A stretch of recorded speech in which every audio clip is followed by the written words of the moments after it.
Bem-vindos ao nosso mergulho profundo.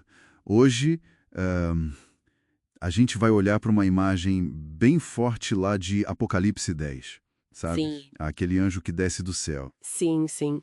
Impressionante, né? Vestido de nuvem, arco-íris na cabeça, rosto como o sol, pés como fogo, um pé no mar, outro na terra.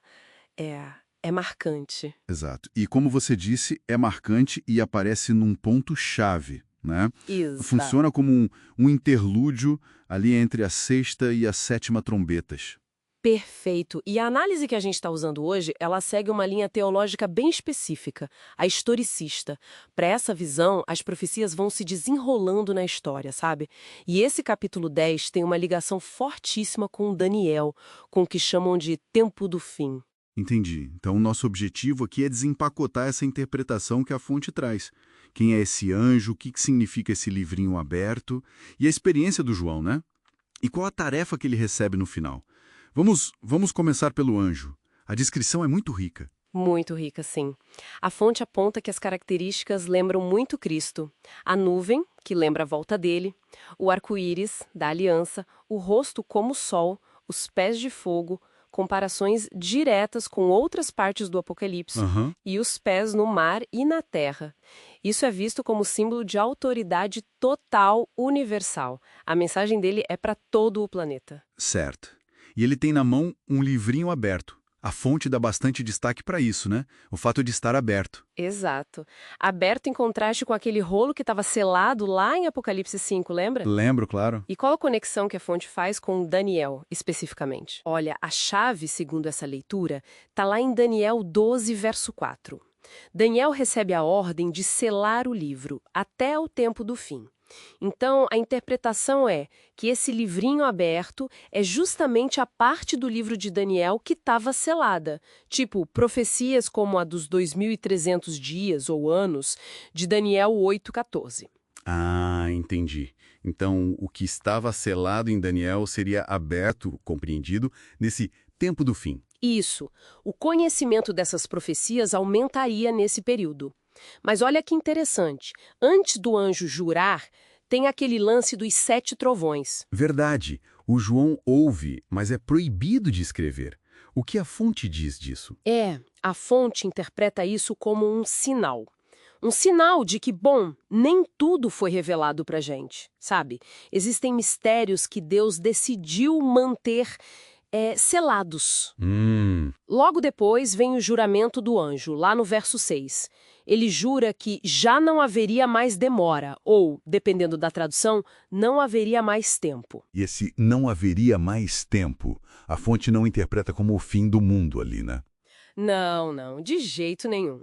A interpretação não é o fim do tempo do relógio, mas sim o fim dos grandes períodos de tempo profético definidos na Bíblia, tipo os 1.260 anos, os 2.300 anos. Certo. E essa visão historicista que a gente está vendo, ela aponta o fim do período mais longo, os 2.300 anos, para o ano de 1844. Depois dali não haveria mais essas datas proféticas grandonas, sabe? Marcaria o início da pregação final. Isso leva direto para a experiência do João com o livrinho, né? Mando ele pegar e comer, uma imagem forte essa de assimilar a mensagem. Muito simbólica, é verdade. Parecido com o que acontece com Ezequiel também. E a experiência é dupla, né? Doce como mel na boca, Certo. mas amargo no estômago. A fonte conecta isso com um evento histórico bem específico, certo? Sim, conecta diretamente com o movimento milerita, lá nos Estados Unidos, por volta de 1844. A doçura seria a alegria, a expectativa enorme que eles tinham com o estudo das profecias de Daniel, que pareciam apontar para a volta de Jesus naquela época. O estudo era doce, a esperança era doce. E o amargor, então, foi Foi o grande desapontamento. Quando Jesus não voltou para a Terra como eles esperavam em 1844, a decepção foi, nossa, foi muito amarga para aquele grupo. Imagino. Mas, e a fonte ressalta isso, o amargor não foi o fim da linha para eles. Teve uma Uma reavaliação, então. Pois é, o desapontamento levou eles a estudar a Bíblia ainda mais fundo, e a conclusão, segundo essa interpretação da fonte, foi que a profecia de Daniel 8,14 sobre a purificação do santuário não era a purificação da terra com a volta de Cristo. E o que era, então? Seria o início de uma nova fase do trabalho de Cristo lá no santuário celestial, o que a teologia adventista, que surgiu daí, chama de juízo investigativo. Entendi a linha de raciocínio da fonte. E depois dessa experiência doce e amarga, o João, que aqui está simbolizando esse grupo, né? Ele recebe uma nova ordem. Isso mesmo. No versículo 11, a ordem é clara. É necessário que ainda profetizes a respeito de muitos povos, nações, línguas e reis. É uma comissão renovada para ser levada para o mundo todo. E o conteúdo dessa nova mensagem? O que eles deveriam profetizar? Bom, a fonte liga essa comissão direto com as 3 mensagens angélicas, lá de Apocalipse 14. Essas mensagens sobre o Evangelho Eterno, a hora do juízo de Deus, os alertas contra a adoração falsa, esse seria o centro da pregação final, baseado no que eles entenderam do livrinho aberto de Daniel. Então, para a gente resumir a visão da fonte, Apocalipse 10 é tipo uma ponte. Revela verdades de Daniel que estavam seladas, descreve uma experiência histórica interpretada como um desapontamento que trouxe nova luz, e aí comissiona uma mensagem global focada nesse juízo lá no céu, preparando o terreno para o que vem depois. Exatamente. Nessa leitura, o capítulo mostra como as profecias se conectam e a importância que se dá a entender e pregar uma mensagem específica para o tempo do fim.